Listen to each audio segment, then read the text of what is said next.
Welcome to the Deep Dive. Today, we are plunging into a really fascinating, maybe even unsettling idea from a source you shared, Anubhav Srivastava's Nothing Everything. Right. And the mission, as it were, is to unpack this single powerful concept from the book. A concept so fundamental it kind of needs its own focus. Exactly. It's the assertion that you and I, well, that we don't really exist. Not in the way we usually think, anyway. Whoa, okay, that's a big claim to start with. So how does the book make that argument? Well, it starts with the science. It says, look, you're made of atoms, molecules, and these are constantly changing, swapping out. There's no fixed physical you that persists over time. Right, the ship of Theseus problem, but Yeah. for us. Yeah. So the fixed I, we feel, is, what, an illusion? That's the argument, an illusion created by continuity. But then the obvious question comes up. Memories? My sense of identity.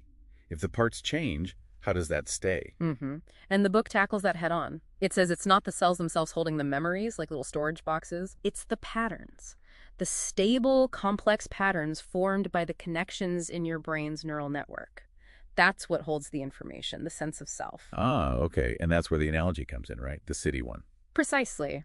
The book uses the analogy of a city's road system. You know, individual roads get repaved, buildings change, maybe a street gets rerouted. Yeah, the physical stuff changes all the time. But the overall layout, the pattern of the city, how things connect, that remains recognizable over long periods. So our brain is like that city map. The connections, the pattern, provide the continuity, even if the neurons themselves are changing or being replaced. Exactly. Your sense of self is that continuity of pattern. It's the software, not the constantly changing hardware. Okay, I think I'm getting that, but wow, that has some serious implications, especially when you think about, well, death. It does.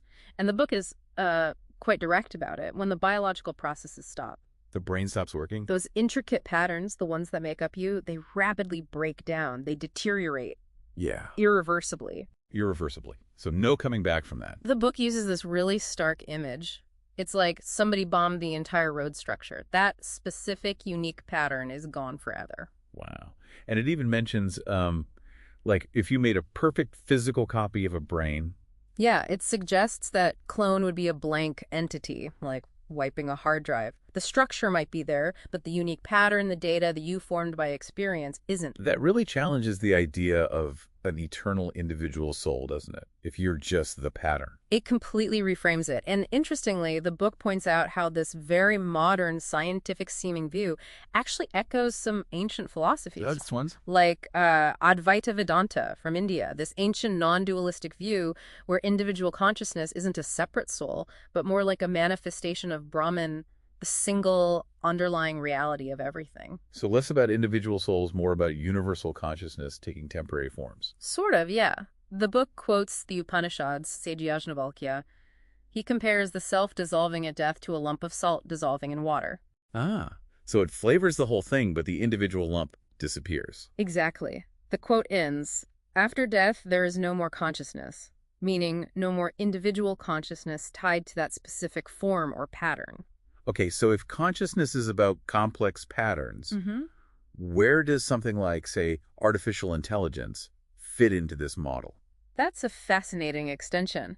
The book suggests that if consciousness emerges from complexity and patterns, then, well, perhaps synthetic consciousness could emerge in complex AI networks. Without eating a soul, obviously. Right. It wouldn't be human consciousness, though. There's a great analogy in the book for this. Oh, yeah. It says, an AI plane can never be a bird, but that's okay because it's not meant to be. Meaning AI consciousness could be different. Yeah. Another point on the spectrum. Not trying to replicate ours. Precisely. A different kind of pattern, a different kind of awareness. So stepping back then.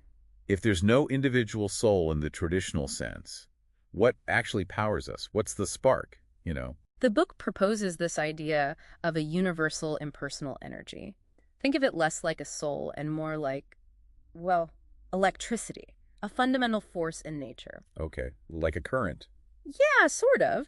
This energy permeates everything, and when it encounters a sufficiently complex biological device like us or other organisms, It charges it. that's the idea. The combination of this universal energy and the complex biological structure allows consciousness to begin to emerge from that pattern. But it's impersonal. Very much so. The book even has this cheeky line suggesting if the device isn't compatible, the energy just, well, it fries you.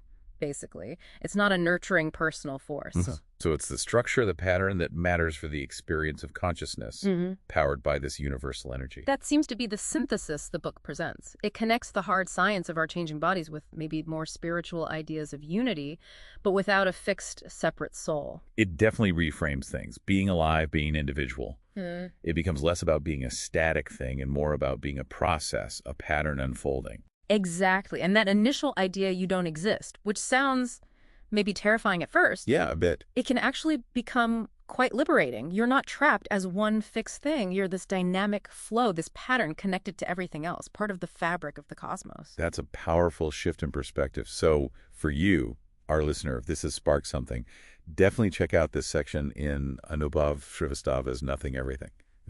Well, it's mind-altering stuff. Truly.